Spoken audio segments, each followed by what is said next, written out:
рамках реализации концепции «Законный порядок» по поручению главы государства органы прокуратуры проводят на постоянной основе акции «Правовая аптека», «Народный юрист» и другие. Целью мероприятия является оказание правовой помощи и повышение юридической грамотности населения.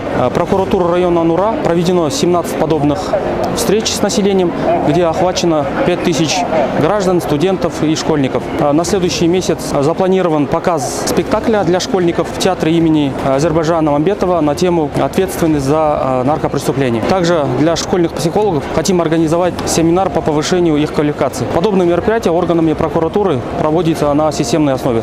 Я даже не ожидала, что существуют такие вообще акции, когда можно просто подойти и действительно насущную свою проблему объяснить. Сегодня вот я 2 года даже не могла бороться за свою квартиру.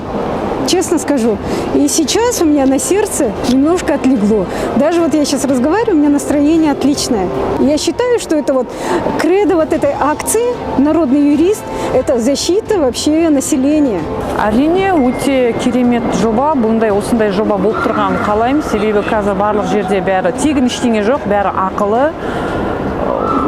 Қарсы емеспін, өте қуаныштымын, наоборот, осындай жоба ұйымдастырып отырғандарыңызға. Сұрақтарыма жауап алам деген ойдамын.